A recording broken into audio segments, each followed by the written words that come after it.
Huyệt Hoang Môn BL51.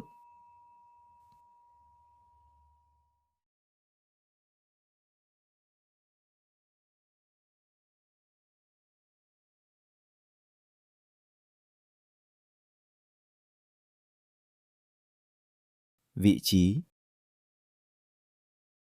huyệt hoang môn BL51 nằm ngang mức bờ dưới mỏm gai L1, tương ứng khe L1, L2.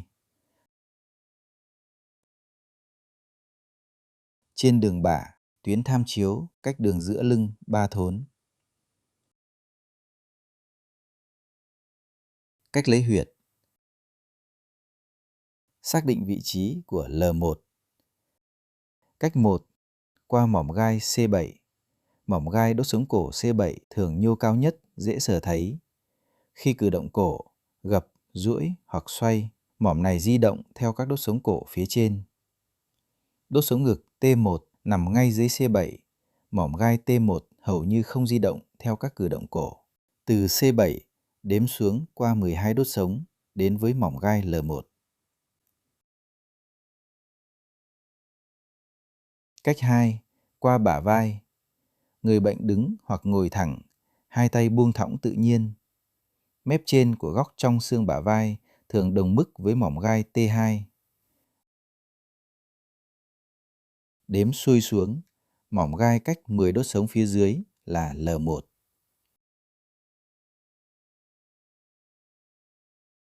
Hoặc xác định góc dưới xương bả vai, thường tương ứng mức T7.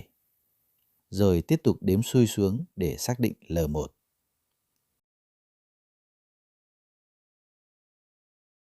Cách 3. Qua xương sườn 12. Xác định vị trí khớp của xương sườn dưới cùng xương sườn số 12, xác định T12. L1 nằm ngay dưới T12. Cách 4. Qua đường Tuffier. Qua hai điểm cao nhất của mào chậu, xác định đường Tuffier đi qua mố gai L4. L1 là đốt thứ 3 phía trên L4.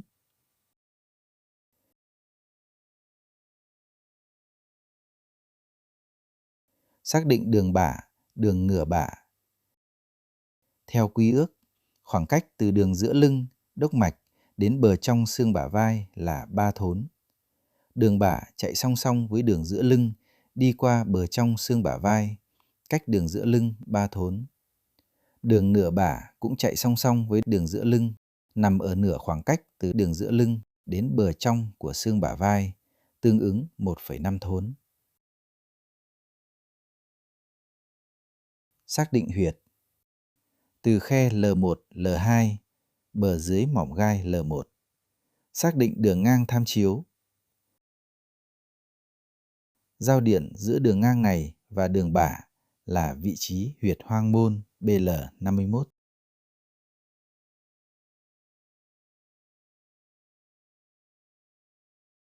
Neo điểm: huyệt hoang môn BL51 nằm trên đường bả, cách đường giữa lưng 3 thốn, ngang mức khe mỏm gai L1, L2. Cùng ngang, hai huyệt cùng nằm ngang với huyệt hoang môn BL51 ở mức khe mỏm gai L1, L2 theo thứ tự từ trong ra ngoài. Huyền khu GV5 trên đường giữa lưng.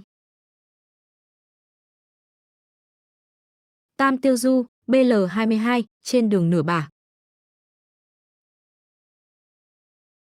Phía trên, huyệt vị thương BL50 nằm trên cùng đường bả, ngang mức khe mỏm gai T12L1, cao hơn huyệt hoang môn BL51, một khe mỏm gai. Phía dưới, huyệt trí thất BL52 nằm trên cùng đường bả, ngang mức khe mỏm gai L2L3, thấp hơn huyệt hoang môn BL51, một khe mỏm gai.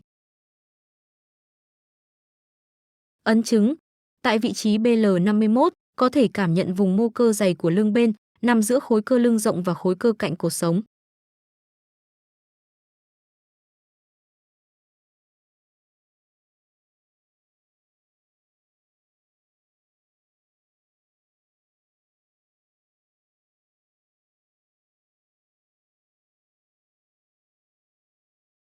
Tác dụng và chức năng chính: hành khí, Lợi thủy, giảm ứ trệ vùng bụng. Giúp điều hòa khí cơ toàn thân, thúc đẩy lưu thông dịch thể, giảm tình trạng tích nước, phù nề và cảm giác nặng trệ vùng bụng, ngực. Kiện vận trung tiêu, hỗ trợ tiêu hóa. Tăng cường chức năng tỳ vị, giúp tiêu hóa và hấp thu ổn định hơn, cải thiện đầy bụng, chướng hơi và rối loạn đại tiện. Sơ can, ly khí, giảm ứ trệ gan, tỳ. Hỗ trợ làm thông khí can và tỳ, giảm tình trạng khí trệ gây đau tức vùng bụng, hạ sườn và cảm giác căng tức nội tạng. Thông tiện, hỗ trợ đại tiện. Giúp điều hòa khí đi xuống, cải thiện táo bón mạn tính và tình trạng đại tiện khó do khí trệ hoặc thấp trở. Hoạt huyết, tán kết vùng bụng và ngực. Giúp làm tan ứ trệ khí huyết, hỗ trợ giảm khối kết, căng tức và đau vùng bụng, ngực và mô tuyến vú. Điều hòa thủy dịch, giảm phù và chướng. Hỗ trợ cân bằng chuyển hóa dịch thể, giảm phù nề và tình trạng ứ dịch trong ổ bụng hoặc mô mềm.